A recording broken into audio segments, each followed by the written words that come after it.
Supreme court में हम खड़े थे और हियरिंग सुन रहे थे जब सुप्रीम कोर्ट के जजेस बोल रहे थे कि इस देश में हेल्थ का मैटर इतना इंपॉर्टेंट है, जो दवाइयां लोग खाते हैं ये बहुत इंपॉर्टेंट इशू है और आप लोगों की हेल्थ को एक मजाक समझते हो। राज्य सरकार हमारे सामने हलफनामा दो कि आपने इस पर क्या एक्शन लिया, हमें डिटेल में बताओ।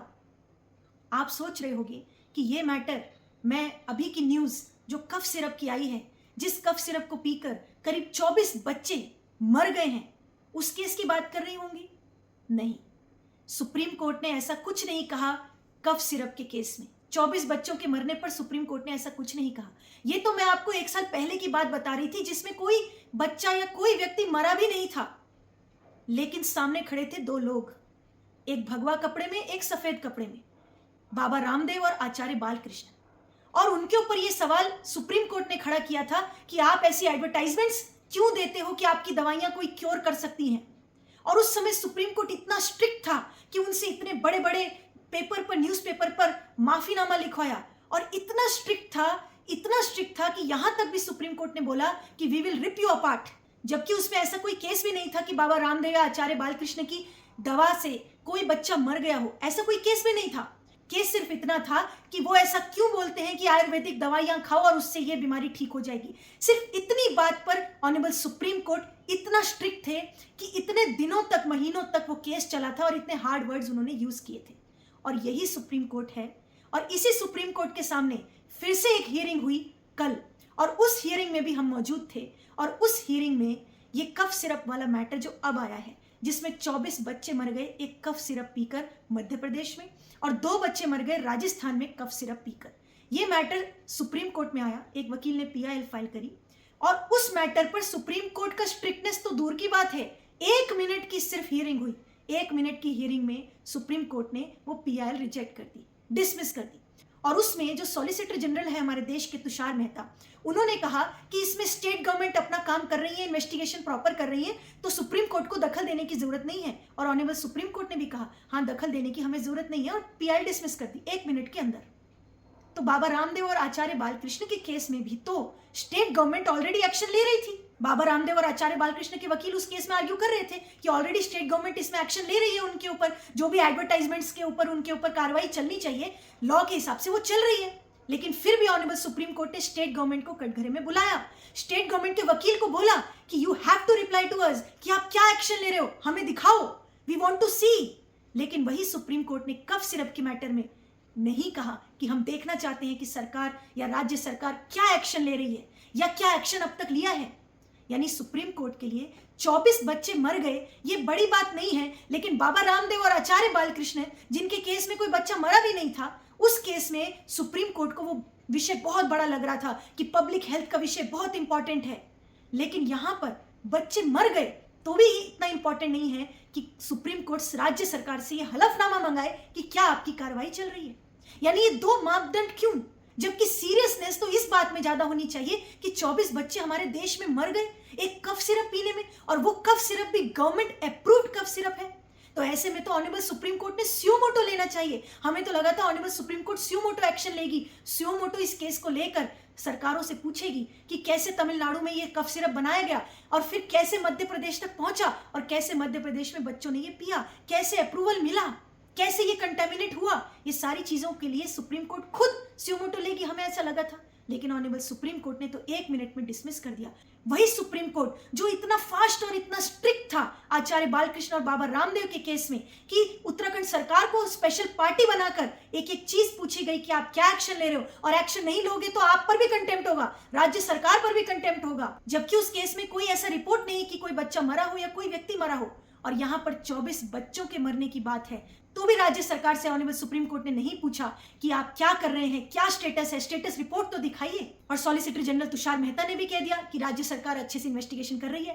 कैसे अच्छे से कर रही है, ऑनरेबल सुप्रीम कोर्ट ने ये पूछना चाहिए था, क्योंकि न्यूज रिपोर्ट्स तो ये बता रही हैं कि जो फार्मा कंपनी है जिसका नाम है श्रीसान, उसका जो ओनर है जी रंगनाथन, उसको तो मध्य प्रदेश सरकार ने अरेस्ट कर लिया चेन्नई से, तमिलनाडु से, क्योंकि ये श्रीसान फार्मा कंपनी तमिलनाडु में है।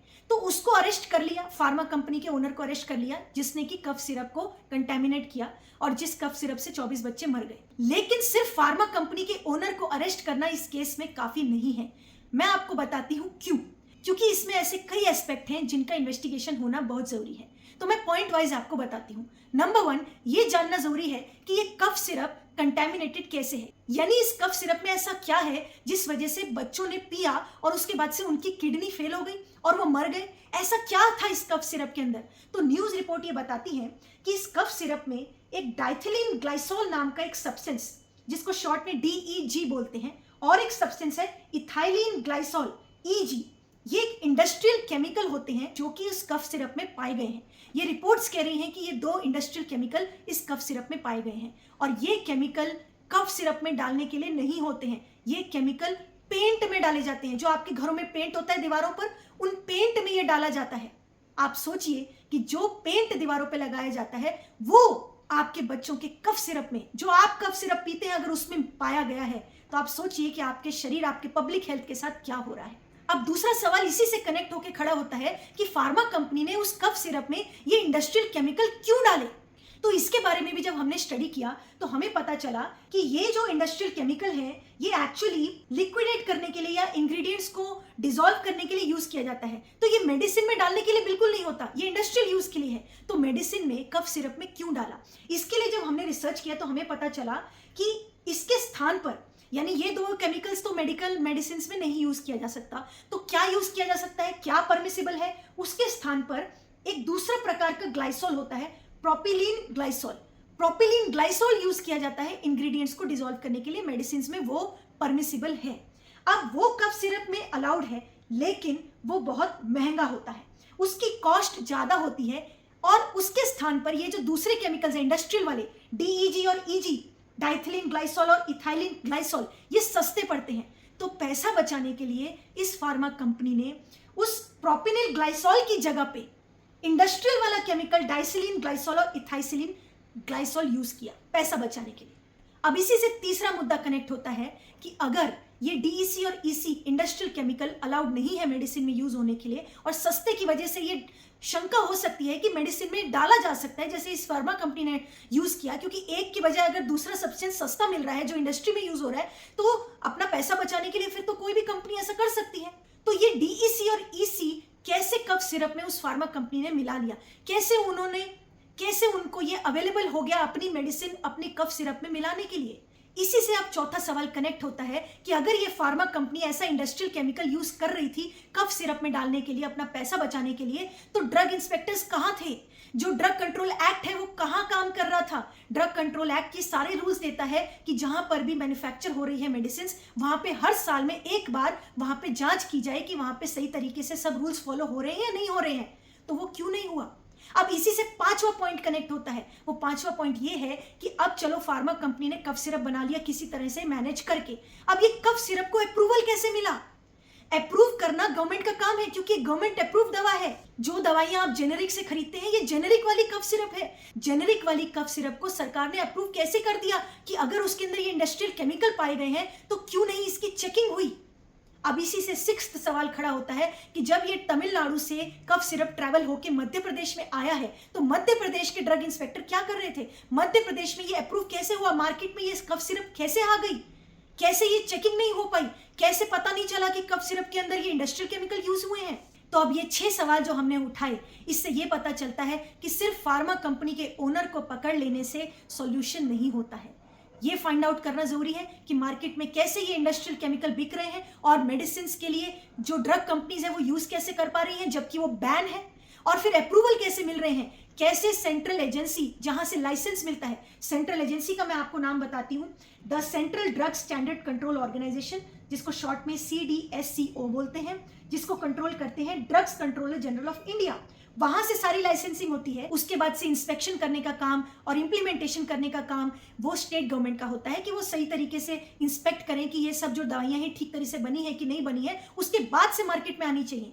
ये सारी चीजों का इन्वेस्टिगेशन हो रहा है कि नहीं हो रहा है, इस बात के लिए ऑनरेबल सुप्रीम कोर्ट ने राज्य सरकार से बोलना चाहिए था कि MP सरकार, तमिलनाडु सरकार और राजस्थान सरकार, राजस्थान में भी 2 बच्चे मरे हैं और वहां की फार्मा कंपनी डिफरेंट है। वहां की फार्मा कंपनी का नाम है कैसेंस फार्मा। यानी वो फार्मा कंपनी अलग है, यानी एक और फार्मा कंपनी ऐसा कर रही है। तो ऑनरेबल सुप्रीम कोर्ट ने तो सिर्फ मध्य प्रदेश और राजस्थान और तमिलनाडु सरकार ही नहीं बल्कि देश की सारी राज्य सरकारों को पार्टी बनाना चाहिए और ये पूछना चाहिए था कि देश में कैसे सब क्या हो रहा है। अगर एक जगह पर ऐसा हो सकता है तो और जगहों पर भी हो सकता है, बिकॉज ये सिर्फ एक छोटे से फार्मा कंपनी का मैटर नहीं है, यहाँ पर बीच में करप्शन डेफिनेटली इन्वॉल्व है। क्योंकि अगर लाइसेंसिंग और अप्रूवल और इंस्पेक्शन का मामला है जहां पर सरकार के अप्रूवल दिए जाते हैं, प्रशासन जहां पर इन्वॉल्व है, क्योंकि ये दवाइयां सारी सरकार द्वारा अप्रूव होकर आ रही हैं, तो यहां पर देश के सारे राज्य सरकारों को नोटिस करके ऑनरेबल सुप्रीम कोर्ट ने कॉग्निजेंस लेना चाहिए था। और मालूम है, बाबा रामदेव और आचार्य बालकृष्ण पतंजलि के मैटर में भी ऑनरेबल सुप्रीम कोर्ट ने सारे राज्य सरकारों को फिर पार्टी बना लिया था।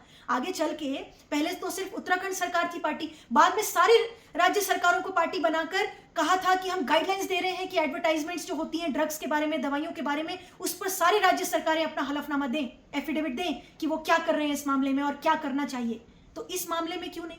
इस मामले में भी ऑनरेबल सुप्रीम कोर्ट पूछ सकती थी कि मध्य प्रदेश सरकार आप बताओ कि आप क्या कर रहे हो, क्योंकि सिर्फ फार्मा कंपनी के ओनर को अरेस्ट करना तो काफी नहीं है। कैसे ये बैंड जो प्रोडक्ट है, ये केमिकल्स है, ये कैसे कफ सिरप में डल गए और कैसे किसी प्रशासन या फिर सरकार को कैसे नहीं पता चला। और सारी राज्य सरकारों को बुलाकर ये पूछा जाए कि कहां पर कमी है, जहां पर कमी है उसको फिक्स किया जाए। क्योंकि अगर सुप्रीम कोर्ट कॉग्निजेंस लेती है तो सरकार की अकाउंटेबिलिटी डबल हो जाती है और देश को भी पता चलता है कि एक्चुअली क्या हो रहा है। और ये पब्लिक हेल्थ का मैटर है और देश को तो पता होना ही चाहिए, नहीं तो आज के बाद से लोगों का गवर्नमेंट अप्रूव दवाइयों पर विश्वास नहीं रह जाएगा। और इतने सीरियस इशू पर जब कल ऑनरेबल सुप्रीम कोर्ट ने स्ट्रिक्टनेस नहीं दिखाई, तब हमें याद आया कि साल पहले इसी तरह हम सुप्रीम कोर्ट में खड़े थे और तब तो ऑनरेबल सुप्रीम कोर्ट इतनी स्ट्रिक्ट थी, तो आज क्यों नहीं स्ट्रिक्ट है? क्योंकि ये कोई ऐसा छोटा प्राइवेट केस नहीं है कि आपके घर में कोई चोर आया, आपने पुलिस को कंप्लेंट करी, पुलिस ने उस चोर को पकड़ लिया और केस खत्म हो गया। ये कोई ऐसा प्राइवेट छोटा केस नहीं है कि एक चोर को पकड़ लिया और केस खत्म।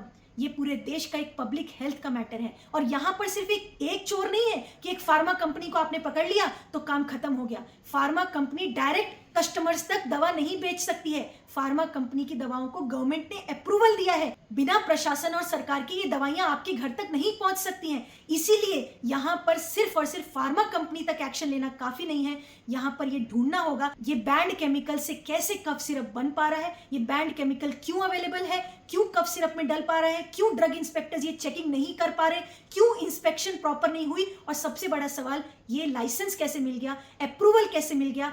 बिना अप्रूवल के तो बच्चों तक ये कफ सिरप पहुंच ही नहीं सकता था। तो यानी कहीं ना कहीं बीच में करप्शन है, और अगर ये करप्शन एक जगह है तो करप्शन कभी भी एक जगह रुकता नहीं है, वो कई जगह पे होता है। इसीलिए हमारी इस वीडियो के माध्यम से गुजारिश है सरकार से कि आप इन्वेस्टिगेशन कर रहे हैं, अच्छी बात है, आपने फार्मा कंपनी के मालिक को अरेस्ट किया, अच्छी बात है, लेकिन आपने ड्रग इंस्पेक्टर्स को सिर्फ सस्पेंड किया, उनको भी अरेस्ट कीजिए और अरेस्ट करने के बाद से इन्वेस्टिगेशन को नीचे से लेकर ऊपर के लेवल तक फाइंड आउट कीजिए कि करप्शन कहां कहां किस किस लेवल पर है, जिस वजह से ये केमिकल्स कफ सिरप के अंदर पहुंचे और वो कफ सिरप अप्रूव हुए तब जाके बच्चों के पास पहुंचे हैं। ये फाइंड आउट करना जरूरी है। और अगर सरकार ये नहीं करती है तो ऑनरेबल सुप्रीम कोर्ट से हमारी गुजारिश है कि इस केस में आपने पीआईएल तो रिजेक्ट कर दी, लेकिन सुयो मोटो इस केस में कॉग्निजेंस लीजिए, क्योंकि ये पब्लिक हेल्थ का मैटर है और अगर देश का पब्लिक हेल्थ से ही विश्वास उठ जाएगा तो कोई देश विकास नहीं कर सकता है। और ऑनरेबल सुप्रीम कोर्ट ने बहुत सारे मैटर्स में सुयो मोटो लिया है, ये आप और हम बखूबी जानते हैं। इनफैक्ट हमने कितनी पीआईएल्स फाइल की हैं जिसके माध्यम से ऑनरेबल सुप्रीम कोर्ट ने इतनी गाइडलाइंस दी हैं। सुयो मोटो सुप्रीम कोर्ट कितने सारे केसेस लेके गाइडलाइंस देते हैं और सुप्रीम कोर्ट में मैटर आने के बाद से मीडिया में भी वो मैटर अच्छे से मेन स्ट्रीम बन जाता है, सरकार की अकाउंटेबिलिटी डबल हो जाती है। तो इसीलिए ऑनरेबल सुप्रीम कोर्ट सुयो मोटो इस केस में कॉग्निजेंस लें, इस वीडियो के माध्यम से हमारी ये रिक्वेस्ट है।